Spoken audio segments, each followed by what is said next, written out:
Hello বন্ধুরা, আমাদের মোবাইলে সিস্টেম ইউএল কাজ না করলে তা কিভাবে সমাধান করব আজকের এই ভিডিওতে দেখাবো। প্রায় সময় আমাদের মোবাইলের স্ক্রিনে একটা লেখা দেখতে পাই, unfortunately system UI has stopped. এরকম লেখা আসলে তা কিভাবে সমাধান করবেন আজকের এই ভিডিওতে দেখাবো। প্রথমে আমাদেরকে যে কাজটি করতে হবে তার জন্য ফোনের সেটিংসে যেতে হবে। ফোনের সেটিংসে গিয়ে নোটিফিকেশন খুঁজে বের করতে হবে। নোটিফিকেশন ক্লিক করবেন। আমি আবার নোটিফিকেশনে ক্লিক করছি। এখানে এসে একটি অপশন দেখতে পাবেন নোটিফিকেশন অ্যাক্সেস। এই অপশনটিতে ক্লিক করবেন। এখানে আপনার যে সকল অ্যাপসের পারমিশন দেওয়া আছে তা বন্ধ করে দিবেন।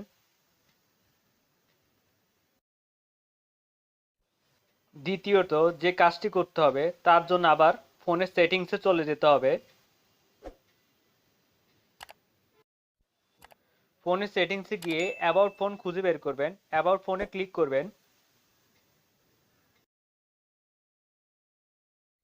অ্যাবাউট ফোনে আসার পর এখানে দেখতে পাবেন সফটওয়্যার আপডেট অথবা সিস্টেম আপডেট। আমার এখানে সফটওয়্যার আপডেট আছে, তো সফটওয়্যার আপডেটে ক্লিক করবেন। সফটওয়্যার আপডেটে ক্লিক করে সফটওয়্যার আপডেট করে নেবেন।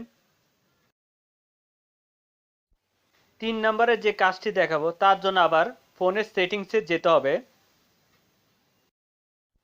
অনেক সময় আমাদের ফোনের স্ক্রিন রেকর্ডার কাজ করতে চায় না। এই কাজটি করার মাধ্যমে স্ক্রিন রেকর্ডার কাজ করবে।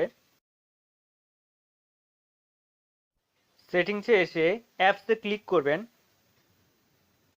এখানে ফোনের সকল অ্যাপস শো করবে। একদম উপরে দেখতে পাচ্ছেন কর্নারে থ্রি ডটে ক্লিক করবেন। রিসেট অ্যাপ প্রিফারেন্সে ক্লিক করবেন। রিসেট অ্যাপে ক্লিক করবেন। এই কাজটি করার ফলে আপনার ফোনে এখন যে কোনো স্ক্রিন রেকর্ডার কাজ করবে। অনেক সময় আমাদের ফোনে unfortunately Facebook has stop, imo has stop, Messenger has stop, এরকম বিভিন্ন অ্যাপস স্টপ দেখায়। এরকম সমস্যার সমাধানের জন্য আমাদেরকে ফোনের সেটিংসে চলে যেতে হবে।